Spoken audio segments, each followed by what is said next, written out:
नाजरीन, इसराइली अखबार यरूशलेम पोस्ट का बड़ा दावा सामने आया है।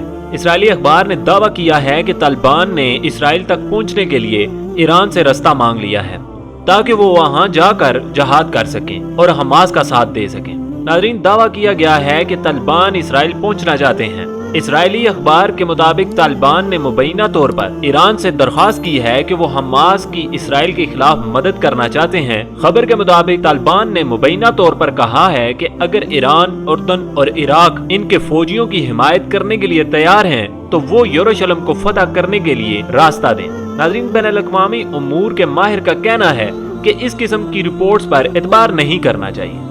बाद सोशल मीडिया सार्फिन का कहना है कि जिस अकाउंट से ये सब कहा गया है कि तालिबान ईरान के रास्ते इसराइल पहुंचना चाहते हैं, इसके पीछे अशरफ गनी हुकूमत के लोग भी हो सकते हैं। नाज़रीन, अफगान तालिबान ने इसराइल के खिलाफ मज़ाहमत को फ़लस्तीनियों का हक करार दे दिया है।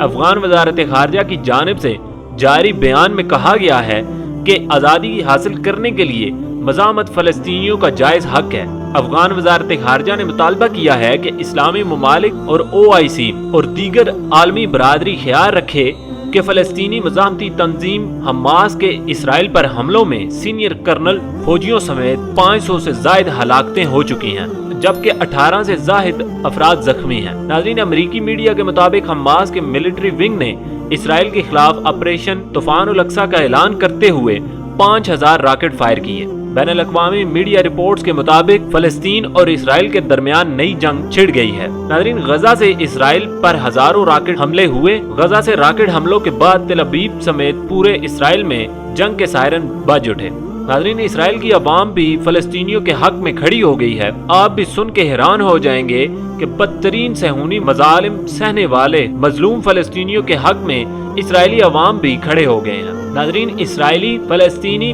परचम उतारने के लिए आने वाली इसराइली पुलिस के सामने सीसा पिलाई दीवार बन गए। इसराइली मज़ालिम के खिलाफ शदीद एहतजाज किया और परचम भी नजर आतिश कर दिया। नाज़रीन, यरूशलेम के इलाके में यहूदियों की पुलिस के साथ झड़प हो गई।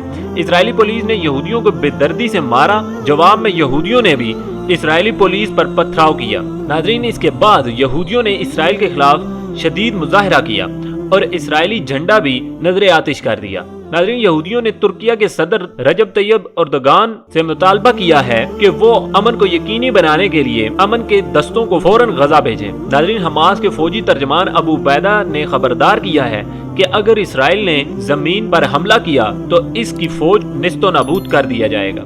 हमास के फौजी तर्जमान ने बयान में दावा किया है कि जंग के आगाज पर ही इसराइली फौजी का गजा डिवीजन तबाह कर दिया गया था और अल-कुद्स के तहफ़्फ़ुज़ के लिए ऐसी मजीद कार्रवाइयों का फैसला किया गया है। नाज़रीन, अबू बैदा ने कहा कि ऑपरेशन करने वाली कुव्वतों के साथ राब्ते में हैं। मज़ाहमती तंजीम इस्लामी जिहाद की अल-कुद्स ब्रिगेड के तर्जमान अबू हमजा ने कहा है कि जल्द कई मआज़ और खोले जाएंगे, जिनमें 1948 में फ़लस्तीन के पास जो इलाके थे वो भी शामिल किए जाएंगे। नाज़रीन, अब आपको बताते हैं कि मस्जिद अल-अक़सा पर मुसलमानों और यहूदियों का क्या तनाज़ा चल रहा है।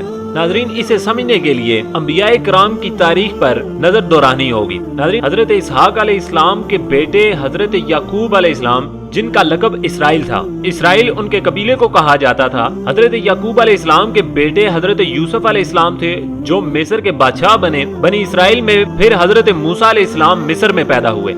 इसके बाद हजरत दाऊद अलैहिस्सलाम राय सनाई के इलाके में पैदा हुए जो बाद में फ़लस्तीन चले गए। जब हजरत दाऊद अलैहिस्सलाम ने इंतहाई ताकतवर जो हैकल जालूत यानी गोलायत को अल्लाह की नुसरत से गुलेल से पत्थर मारकर गिरा दिया तो फ़लस्तीन के बादशाह सोल ने हस्बे वादा इनकी शादी अपनी बेटी मशल से करा दी। सोल के मरने के बाद हजरत दाऊद अलैहिस्सलाम फ़लस्तीन के बादशाह बने। हजरत दाऊद अलैहिस्सलाम की वफात के बाद इनके बेटे हजरत सलमान अलैहिस्सलाम फ़लस्तीन के बादशाह बने। अल्लाह सुब्हानहू व तआला ने हवा, जिन और हर किस्म के जानवर हजरत सलमान अलैहिस्सलाम के ताबे कर दिए थे।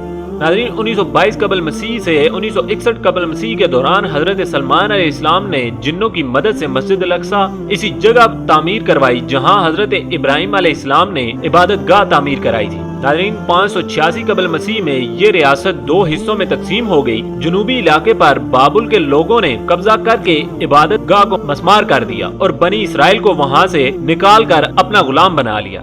اس کے 100 سال بعد بنی اسرائیل واپس آنا شروع ہوئے اور انہوں نے اپنی عبادت گاہ تعمیر کی، مگر اس جگہ نہیں جہاں حضرت سلمان علیہ السلام نے عبادت گاہ بنوائی تھی۔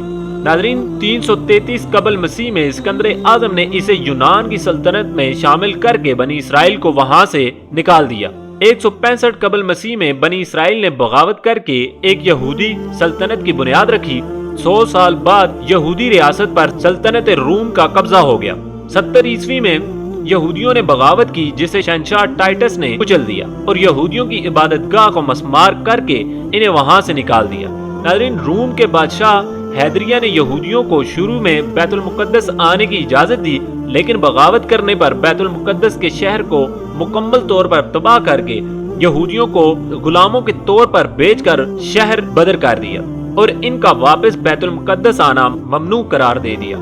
ناظرین 614 عیسوی سے 624 عیسوی تک فلسطین پر ایرانیوں کی حکومت رہی اور بتایا جاتا ہے کہ انہوں نے یہودیوں کو عبادت کرنے کی کھلی چھٹی دے رکھی تھی، مگر انہوں نے مسجد الاقصی میں عبادت نہ کی اور عرب عیسائیوں پر بہت ظلم کیے۔ اس کے بعد بازنطینی حکومت آئی جس نے 636 عیسوی میں مذہبی پیشوا کے کہنے پر بغیر جنگ کے حضرت عمر رضی اللہ تعالی عنہ کو محافظ اور امر کا پیغمبر قرار دے کر بیت المقدس ان کے حوالے کر دیا۔ ناظرین حضرت عمر رضی اللہ تعالی عنہ نے مسجد الاقصی کی تعمیر 639 عیسوی میں اس جگہ پر شروع کروائی جہاں پر حضرت سلمان علیہ السلام نے تعمیر کروائی تھی۔